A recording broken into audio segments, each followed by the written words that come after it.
Maybe. Okay? What he's asking you is to not use his son's image or likeness in what you're doing. You can do what you do, but that's not what he wants his son tied to. Okay? Out of respect for that family. Now I would ask Jeff Metcalf if he would be bold enough to act like a father of the deceased young man that was murdered instead of being so suppressed, worried that he's going to spark the next race riots or some type of thing. He's a stand for righteousness, not for conflict. The consequences of righteous actions always need to be taken seriously. He needs to be righteous before he is fearful.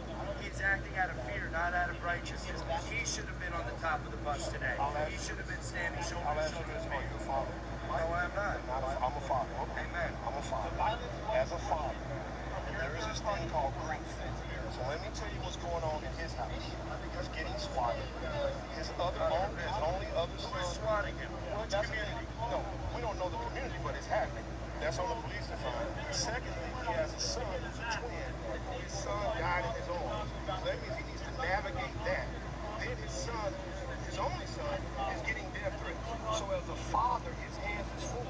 So the last thing he wants to be tied to is having this complex of race. So yes, violence is bad. Young black men are getting killed every day by young black men across this country. Yes, but I'm not a member of that community. I'm a member of my community, and my community is being victimized by the community of violent black. Hey y'all, how y'all doing? Hope everybody doing okay. Y'all, we about to get into another reaction. Now I just recognize who the young man, Kirk, Charlie Kirk was. I didn't know that this who was the one assassinated. I did not know this who he was. This person right here, who was politically about Kamala Anthony case, and Mr.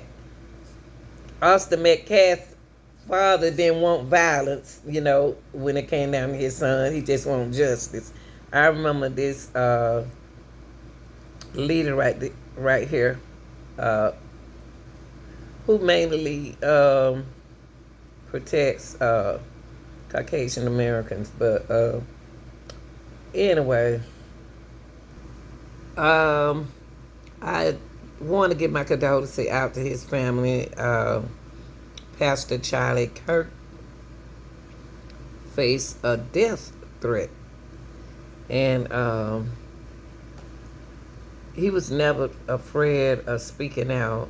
And I don't want to give nothing away, but that was one of Trump's friends. So let's get into what the breakdown of what happened to him as he speak to young Utah community university. Okay, y'all don't forget to like, share this video. Your like really helps the channel to where I work harder. California reacting to the deadly shooting. Fox 11's Matthew Syrup continues our team coverage. Live at Loyola Marymount with more. Matthew. Yeah, we actually spoke with the person that Charlie Kirk refers to as his pastor. He flew to Utah to be there with the family tonight, but we spoke with him exclusively just a little while ago. A couple years ago, I met my now pastor, Rob McCoy. The man Charlie Kirk called one of his closest friends. Charlie didn't die the day he began to truly live. His heart was secure in Jesus. Now speaking exclusively with Fox 11 from a hotel in Utah the night of the assassination. Had he ever expressed concerns about something like this happening? Of course, he had a security detail. He received death threats every day. This was obviously, at least from my opinion, a professional hit. Please welcome our guest speaker, Charlie Kirk. Pastor Rob McCoy routinely had Charlie Kirk as a guest speaker at Godspeak Calvary Chapel in Newbury Park. Charlie called me his pastor. I prefer to be considered his friend and his biggest fan. In your church. Together, they founded Turning Point USA Faith to get church leaders more involved in politics. Charlie fought vehemently, even for those who were detractors. He had them come to the front of the line. He protected their freedom of speech as well. Before Kirk took the stage for the last time Wednesday, thousands filled Utah Valley's campus with excitement. Oh my gosh, there should have been way more security. I mean, there's more security for football games. Margie Brown took this photo just feet from Kirk. Then, the deadly gunshot. I saw the blood fly out, and I was like, oh my gosh, like, there's no way. College students from Utah to California in disbelief. He has 2 children. He was young. I feel like it shouldn't have gone like that. Just 6 months ago, the conservative influencer held his signature debates at Cal State Northridge and USC. I don't really agree with any of Charlie Kirk's political points for the most part, but I do think it was very cruel for him to be killed in that way. Charlie was my friend. The coward took his life today. Those who couldn't compete with logic and reason used a bullet. And today, evil thinks it won, but it didn't. They just hit a hornet's. Now, y'all, you know, like I said, I give my condolences to his family. I don't condone violence, no way. But this wasn't even racist or nothing like that. It wasn't. It found out. I'm gonna let y'all see the man who they think that did this to him. To go back to what I said,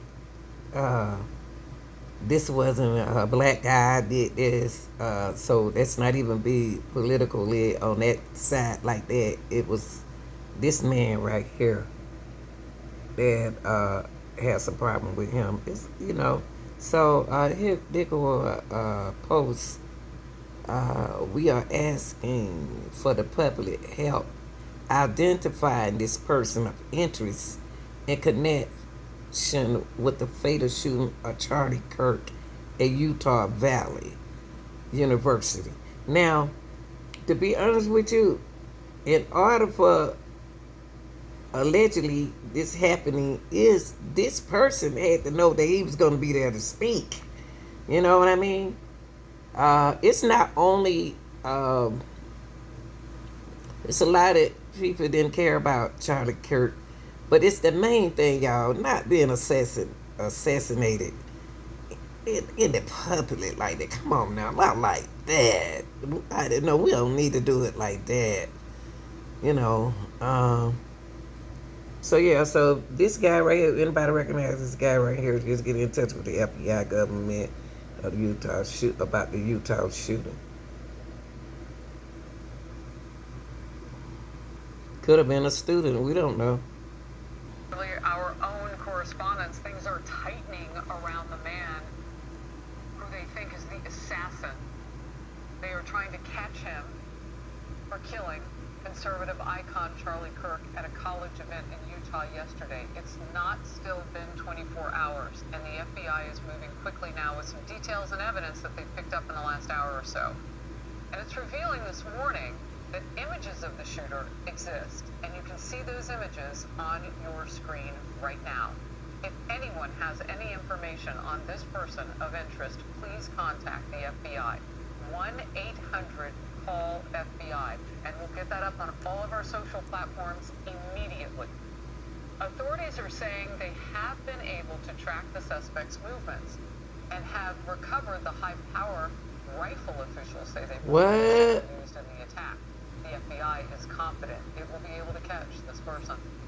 Sources close to Fox News also confirm investigators are looking into what appears to be messages that are written both on the gun and the shell casings, recovered by authorities just in the last 35 minutes or so. Bill Mallusion has that part of our story. The content of those messages, though, is still unclear. At least they have not revealed them to us in the wider media. This is Outnumbered. I'm Harris Faulkner. Different than maybe some people had thought, and it's a very good way. We're getting more information. All right, y'all. This is the person interest. So let's be careful how we apply this situation and focus on the man that they are looking for. And they have discovered his rifle with his girlfriend. So let's not send a message about this situation, okay? Like, share, and subscribe. I'm out.